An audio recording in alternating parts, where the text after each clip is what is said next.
Close your eyes. Imagine a quiet American night. The year is 1775. There are no car sounds, no glowing screens, no notifications, only the soft whisper of wind through wooden homes. And somewhere, far away, a war is slowly waking up. Part 1. Before America was America. Long before the United States existed, before cities like New York lit up the sky, before highways stretched across the land, this place was quiet, deeply quiet. Forests covered most of the land, rivers flowed freely, and the nights were darker than anything we can imagine today. Native American tribes lived here, not rushing, not chasing time. They moved with the rhythm of nature, like a calm breath in and out. No clocks, no alarms, just life, slow and steady. The first changes. Then, slowly, ships began to arrive. From far across the ocean, from a place called England, wooden ships creaking gently, carrying people who were searching for something new, a new life, a new beginning. At first, they were small in number, just a few settlements, quiet, uncertain. But change, even when slow, never stops. A growing tension. Years passed, and those small settlements became colonies, 13 of them, each with people living simple lives, farming, trading, surviving.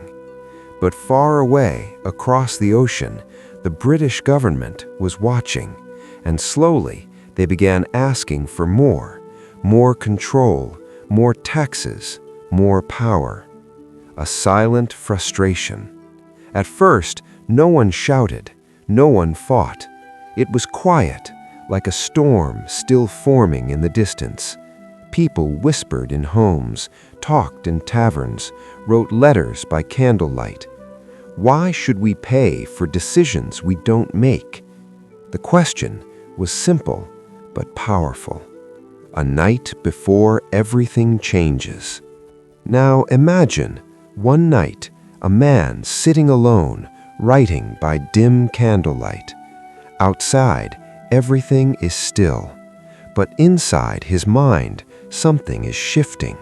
A thought, a dangerous thought. What if we didn't obey? And just like that, without noise, without warning, history began to change. Slowly, quietly, like footsteps in the dark. End of Part 1. Part 2. The first sparks. The nights were still calm. The wind still moved gently through the trees. But something inside the colonies was no longer calm. It was subtle, like a feeling you can't explain, but you know something is different. Whispers in taverns. Inside small wooden taverns, men gathered quietly. Candles flickered, casting long, soft shadows on the walls. No one raised their voice, but their words carried weight. They spoke of taxes, of control, of a king who lived far away and yet made decisions for their lives. The tea that changed everything. Tea, something so simple, so ordinary, became a symbol. The British government had placed a tax on tea, not a large one, but that wasn't the point. The real question was deeper. Do we have a choice? And slowly, that question began to echo from colony to colony. One cold night in December 1773, the harbor in Boston was quiet. The water still, reflecting the moonlight. Ships rested gently, as if asleep. But something unusual was about to happen. Men moved silently, their faces partially hidden, their steps careful, measured. They did not shout, they did not rush. One by one, they lifted wooden crates, heavy, filled with tea, and then, without hesitation, they dropped them into the dark water below. Splash, then silence again. Splash, then stillness. Not anger, but decision. It was not chaos, it was not rage, it was a decision. A quiet message sent across the ocean without a single word spoken aloud. The ripple effect. The next morning, the harbor looked calm again, but beneath the surface, everything had changed. News began to travel slowly from town to town, from colony to colony. People heard what had happened, and something inside them awakened. Candles flickered. A king responds. Far away in Britain, the response was not calm. The king felt challenged. Control was slipping. And so, new rules were sent, stronger, stricter, designed to bring the colonies back into line. But in the colonies, something had already shifted. The silence was no longer peaceful. It was heavy, like the air before a storm, still but waiting. A thought that could not be stopped. What had once been a whisper was now a shared thought. What if we could be free? Not shouted, not declared, just felt deeply. End of part 2. Part 3. The first shot in the silence. A morning that felt different. The air was cool, the kind of quiet morning where even the birds seemed slower to wake. In small towns like Lexington, nothing looked unusual. Wooden homes stood still. Smoke rose gently from chimneys. But beneath that calm surface, something unseen was moving closer. Footsteps in the distance. From far away, British soldiers were marching, step by step, through the early morning mist. Their uniforms neat, their movements steady. They weren't rushing, but they were coming with purpose. The waiting. In Lexington, a small group of colonial militia stood quietly. Not an army, just ordinary people. Farmers, blacksmiths, neighbors, holding muskets in uncertain hands. They didn't want war, but they also didn't want to step back anymore. The moment before. Time slowed, the kind of silence that feels heavy. Two groups stood facing each other, not speaking, not moving, just waiting. No one truly knew who would act first. The shot, and then a sound. Sharp, sudden, breaking the silence. A single shot. No one knows who fired it. Even today, it remains a mystery. But that one sound changed everything. The silence disappears. After that first shot, the calm was gone. Not all at once, but enough. Muskets fired. Smoke filled the air. Voices rose. Feet moved faster. And the quiet morning turned into something else. Not just a battle, but a beginning. What happened in Lexington was small, brief, but powerful. Because it was no longer just thoughts, no longer whispers, no longer quiet resistance. It had become real. The road to Concord.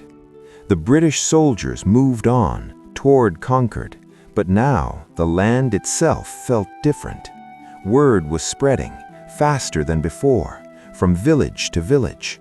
People were waking up, not just from sleep, but from something deeper, a quiet realization. This was no longer about tea, or taxes, or distant laws. This was something else, something heavier, something that could not be undone. A war without noise, at first. Even as conflict began, there were still moments of calm, moments where everything slowed again, where the wind still moved gently, where the sky remained unchanged, as if the world itself had not yet realized what had just begun. The thought becomes reality. What if we could be free? That thought was no longer just a question. It was now a path. End of Part 3. Part 4.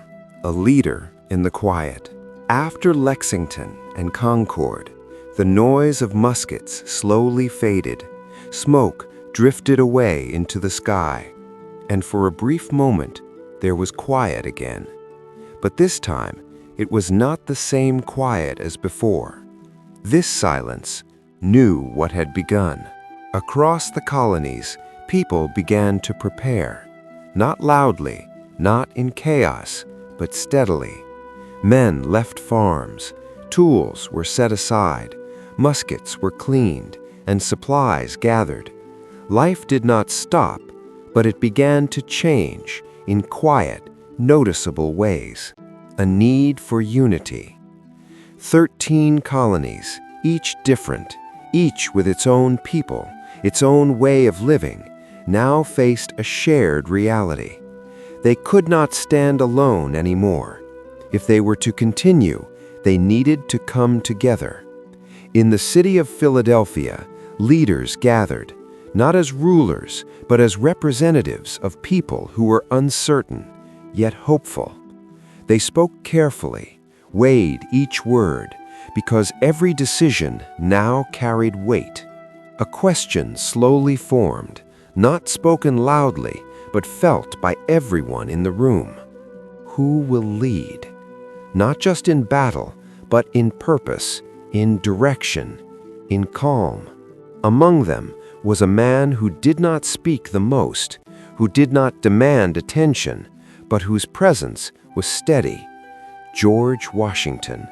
Tall, composed, with a calm seriousness that others could feel even in silence. Why him? He was not perfect, no one was, but he had something that could not easily be taught. Patience, control, and the ability to remain calm even when everything around him was uncertain. Decision. It was not dramatic, no loud announcement, no sudden applause, just a quiet agreement that he would lead. And just like that, the colonies had a commander. An army without experience. But the army he led was not strong, not yet. These were not professional soldiers. They were ordinary people, learning, adapting, trying to become something they had never been before. A slow transformation. Days turned into weeks, weeks into months, and slowly, very slowly, this group of individuals began to feel like something more, not just separate people, but a single force, connected by one idea. Not just war, but identity. This was no longer just a fight, it was becoming an identity. A question that was now being answered not with words, but with action, the calm before bigger battles. Even as everything moved forward, there were still quiet nights, moments where soldiers sat by small fires, looking up at the same stars, wondering what would come next. End of Part 4. Part 5. Fire on a Quiet Hill. A rising tension. The days were no longer as calm, not because the wind had changed, but because people had. Across the colonies there was movement now, purpose, preparation, and a quiet understanding that something bigger was coming. A hill above Boston. Near Boston there was a hill, simple, unremarkable, overlooking the land below. But on one quiet night, colonial soldiers moved there, silently, carefully. They dug into the earth, building defenses, not for comfort, but for what they knew would soon arrive. Waiting in stillness. Through the night they worked, the sound of tools in soil, soft, steady, almost rhythmic, No shouting, no panic, just quiet determination. And as the sun slowly began to rise, they could see it. British ships and soldiers watching. The morning of the battle. The morning air was still, but not peaceful. The British began to move, slow, organized, marching uphill, in straight lines, disciplined, unshaken. On the hill, the colonial soldiers waited, hearts steady, hands tight on their muskets. Wait. There was a quiet command passed from one to another. Wait. Not yet, not too soon, because every shot mattered. The first wave. The British came closer, step by step, until finally the moment arrived. A signal, and then gunfire. Not wild, not chaotic, but controlled, measured.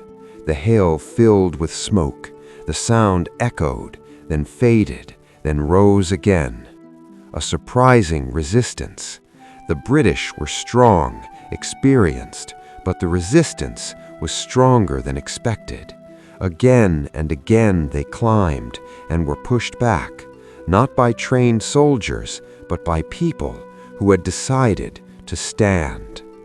The turning point. But slowly, something changed. The colonial soldiers began to run low on ammunition, each shot more careful than the last, until finally there was almost nothing left. And when the British advanced again, there was no way to stop them. A quiet retreat. The colonial forces stepped back, not in chaos, but in acceptance. They had held their ground as long as they could, and now they let the hill go. Was it a loss or something else? On paper, the British had won. They took the hill.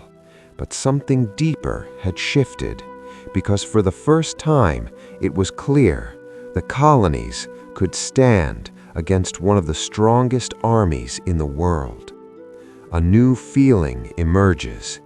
It wasn't victory, not exactly, but it was something close, a quiet confidence growing slowly, steadily, like everything else in this story. Washington watches. Far from the hill, George Washington, he observed, listened, learned. He understood this would not be easy, this would not be quick, but it was possible. The war became real. After Bunker Hill, there was no turning back, no returning to quiet disagreement, no going back to simple questions. This had become a war. And yet, the nights remained calm. Even after the battle, night still came, soft, silent, unchanged, as if reminding everyone that even in the middle of conflict, there is always a moment of calm. End of Part 5. Part 6. When an idea became a nation. After the smoke, a question remained. The battles had begun. The lines had been crossed, and yet a deeper question still remained. Not about war, but about meaning. What are we becoming? More than just resistance. The colonies were no longer simply resisting, they were changing, slowly, from something that belonged to something that wanted to exist on its own. Not just separate, but independent. A room filled with thought. In Philadelphia, inside a quiet room, men gathered once again, not to plan a battle, but to write something that would outlive them all. There were no loud voices, only careful words, chosen slowly, deliberately. The man with the words. Among them was a man who understood the power of language. Thomas Jefferson. He did not shout, he did not command armies, but he carried something else, clarity, and a quiet vision of what this new nation could be. Writing by candlelight. Through long nights, he wrote. The soft glow of candlelight beside him. The room silent, except for the gentle sound of a quill moving across paper. Each sentence carefully shaped, not just to speak, but to endure. Simple words, deep meaning. We hold these truths to be self-evident. The words were calm, but powerful, not filled with anger, not driven by noise, but steady, certain. They spoke of equality, of rights, of freedom, not as a demand, but as a belief. An idea takes form. This document was more than ink on paper. It was an idea given form, a thought that had been growing since those first quiet whispers, now written for the world to see. The decision to declare. Declaring independence was not just a statement, it was a risk, a step that could not be undone. Once spoken, there was no return, only forward. July 4th, 1776. On that day, the decision was made. The document was approved, not with celebration, not with noise, but with a deep understanding of what it meant. A new nation had just been declared. Not yet a reality, but a beginning. Even then, nothing had truly changed, not yet. The war was still ongoing, the outcome still uncertain, the land still divided. But something invisible had shifted. America was no longer just a place. It was now an idea that could not be unwritten. Words, once written, have a quiet power. They travel through time, through generations, and this idea of freedom could not be taken back. Washington continues the fight. While the word spread, the war continued. George Washington remained steady, facing challenges, shortages, uncertainty, but holding on to something beyond the present moment.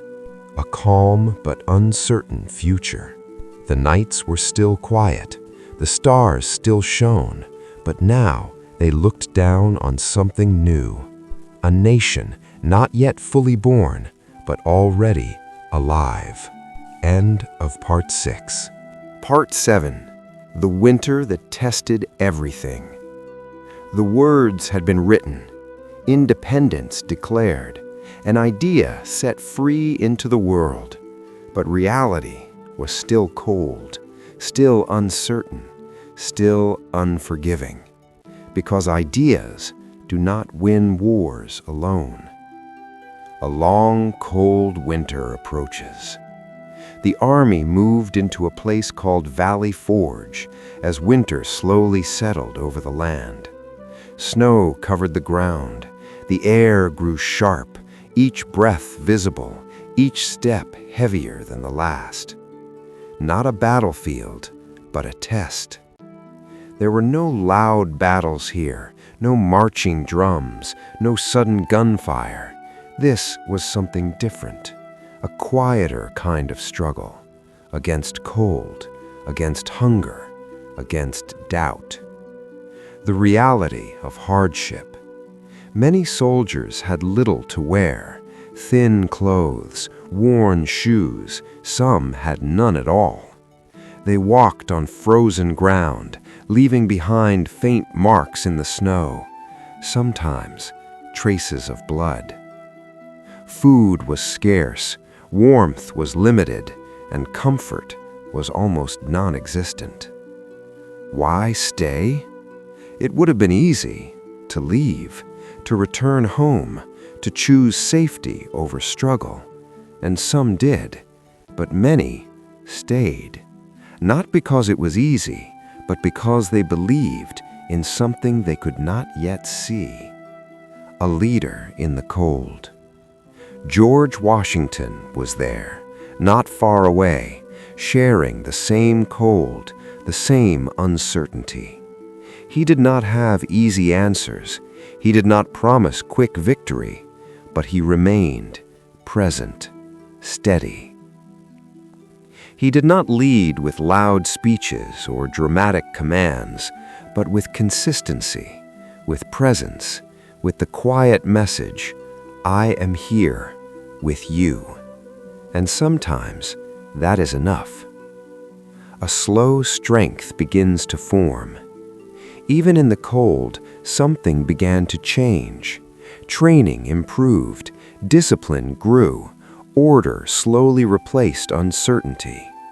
Under guidance, the army became stronger, not in numbers, but in ability, in resilience. Pain with purpose. The suffering did not disappear. The cold remained. The hunger stayed. But now there was purpose behind it. Each difficult day was building something that could not be easily broken. The quiet turning point. Valley Forge did not look like victory. It looked like struggle, like hardship, like doubt. But beneath that surface, it was becoming a turning point. Endurance over strength. This was not about power or force or speed. This was about endurance, the ability to continue even when nothing feels certain. When winter begins to fade. Slowly, almost unnoticed, the winter began to pass. Snow melted, the air softened, and with it came something new. Not relief, but readiness. A different army emerges. The army that left Valley Forge was not the same one that entered. It was quieter, stronger, more certain. Not because the struggle ended, but because they had faced it and remained. End of Part 7. Part 8. When the world began to notice. After winter, a subtle change. The cold had passed, the snow had melted, and the army that emerged was no longer uncertain. Not loud, not overconfident, but steady. There was a quiet strength now, built not from victory, but from survival.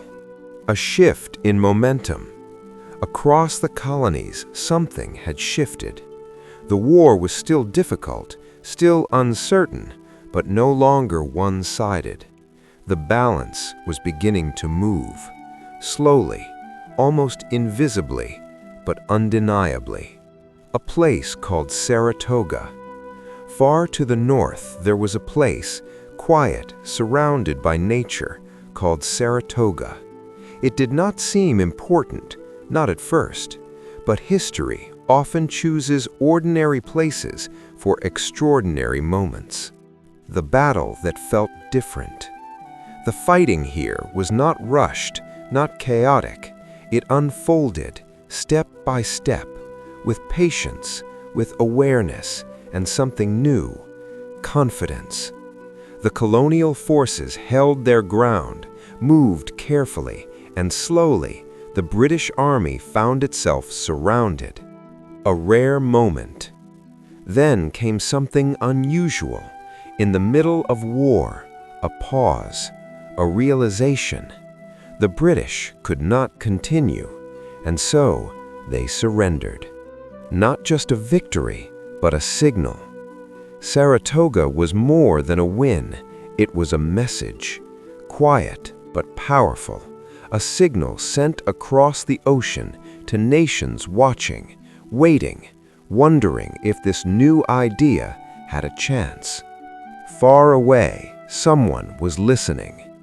In France, leaders observed, carefully, quietly. They had seen revolutions fail before, watched ideas rise and fall, but this felt different. Among those involved was someone already known, not for fighting, but for thinking. Benjamin Franklin. Calm, wise, carrying the presence of someone who understood both words and people. Diplomacy without noise. He did not demand help. He did not rush. He simply presented the truth, that this was not just a rebellion, but the beginning of something lasting. And slowly, France made a decision. Not loudly, not dramatically, but firmly. They would support the colonies, with supplies, with ships, with strength, and hope. Hope grows quietly. This support did not end the war, but it changed it. It brought something new, hope. Not overwhelming, not guaranteed, but present. A war no longer alone. The colonies were no longer standing by themselves. The world had begun to notice, to believe that this new idea might actually survive. The slow approach of an ending. Even now, the war was not over. There were still battles ahead, still uncertainty, still risk. But something had changed deep beneath the surface. The outcome was beginning to take shape. End of Part 8. Part 9. The quiet end of a long war. Years had passed, slowly, quietly, and yet heavily. The war had stretched across seasons, across winters and summers, across moments of hope and moments of doubt.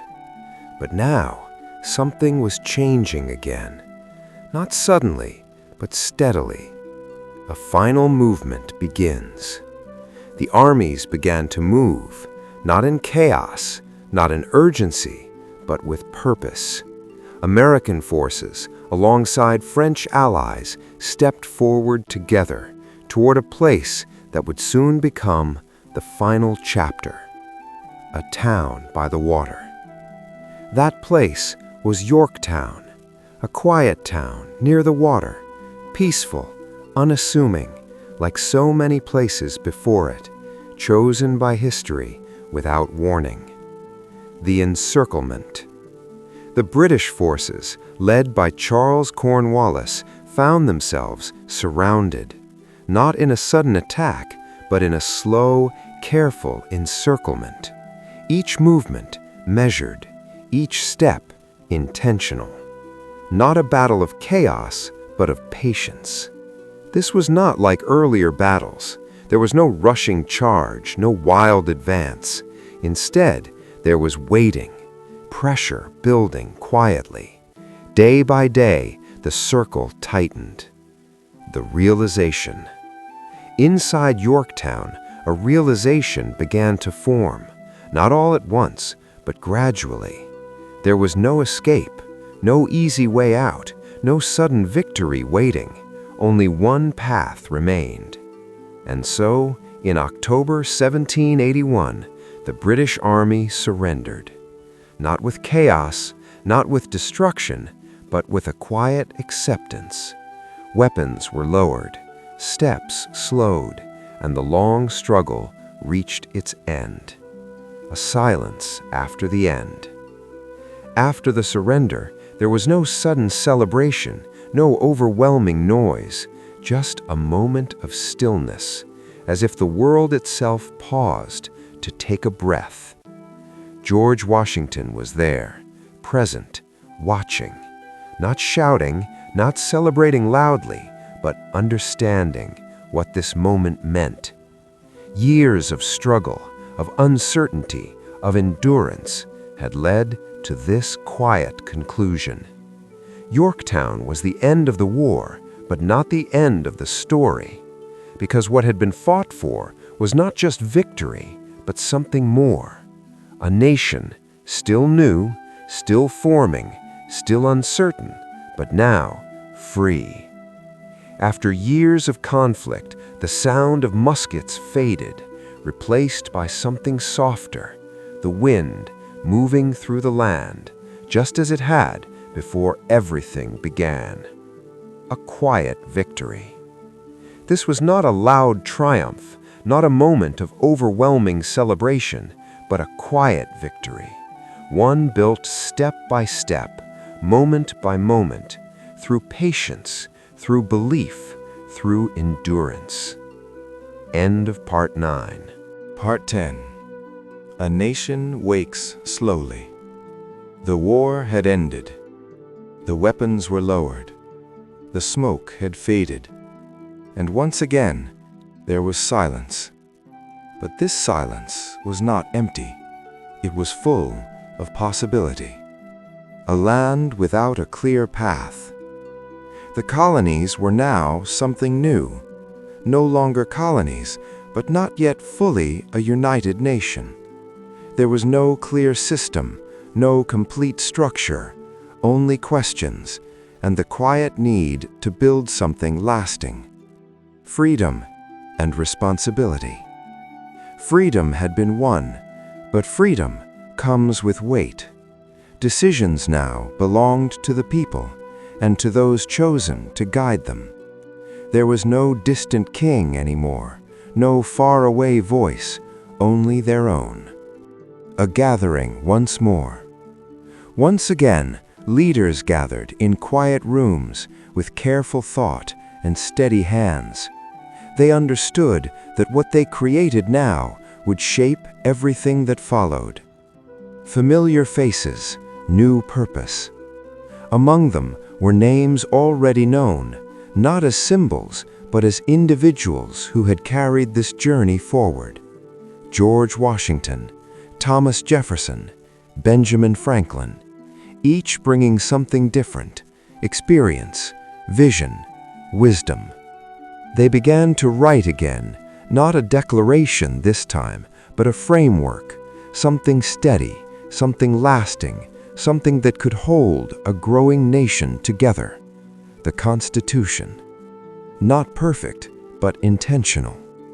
It was not perfect, no creation ever is, but it was thoughtful, carefully balanced, designed not just for the present, but for the future. A system that could grow, adapt, and endure. And then, another quiet decision. Who would lead this new nation? The answer came not from ambition, but from trust. George Washington became the first president, not because he demanded it, but because others believed he could carry the responsibility. Even then, nothing was complete. The United States was not finished. It was beginning, growing, changing, learning with each passing year. The quiet power of an idea. What had started as whispers in taverns, as questions in the night, as uncertain thoughts, had become a nation. Not perfect, not simple, but real. The world moves forward. Time did not stop. It never does.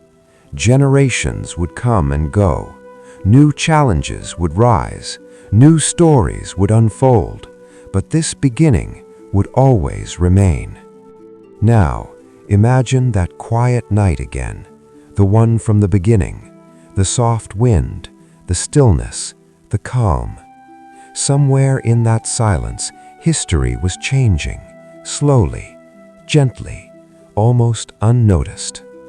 A final thought. Not all change comes with noise.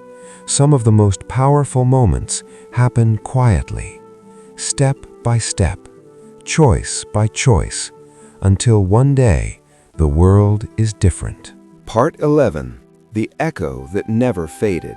Even after a nation is born, its story does not end. It continues, in quiet ways, in unseen moments, in the lives of ordinary people, living, breathing, becoming part of something larger, without even realizing it. A land slowly changing. The land began to grow, not suddenly, but gradually. Small towns expanded, roads stretched further. People moved west, searching, not always for something specific, but for something more. Candles, new generations, new voices. Children grew into adults who had never known the war, only heard of it, in stories, softly told by those who remembered.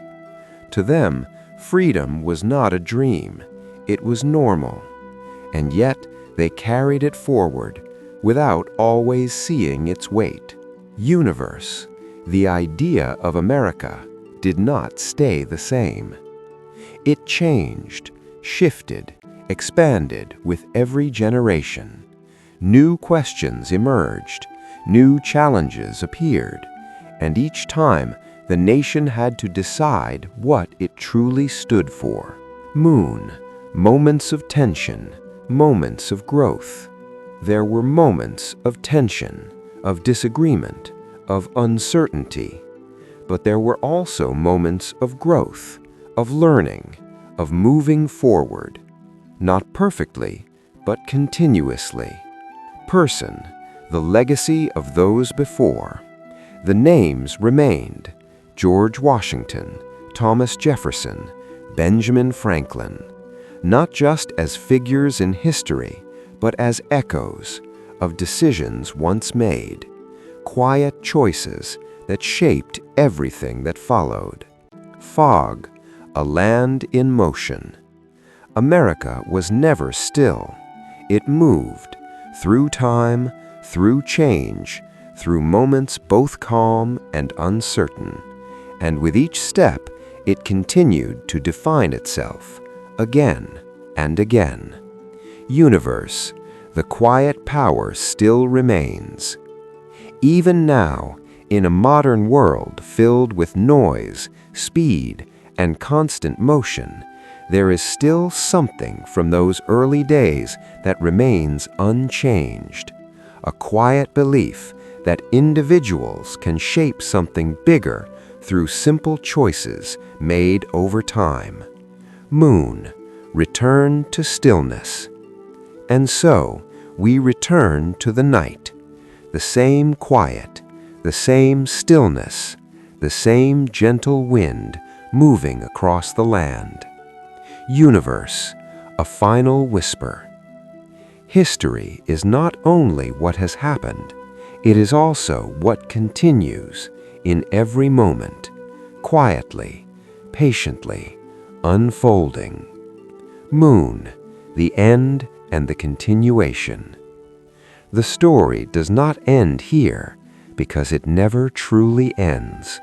It simply continues, in silence, in movement, in time. Part 12.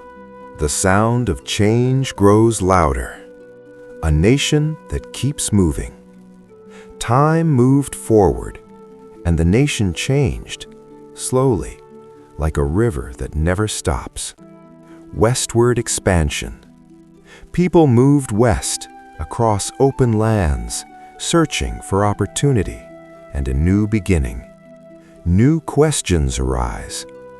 With growth came questions. Who controls the land? What is freedom? And who does it belong to? A quiet tension. The calm remained, but underneath, tension began to grow. A change is coming. Not loud yet, but inevitable. The nation was changing, and something bigger was on its way. Part 14. A nation divided. When silence could no longer hold. For a long time, the nation carried its differences, quietly. But some questions do not stay silent forever. A growing divide. The country began to split, north and south. Different beliefs, different visions of what the nation should be. The Civil War began. The quiet tension finally broke. War returned, not from outside, but from within. A heavy conflict. This war felt different, more personal, more painful, because it was not strangers, but fellow citizens facing each other. A nation tested. The question was no longer how to grow, but how to stay together. The calm beneath the storm. Even in conflict, there were moments of stillness, as if the nation itself was holding its breath.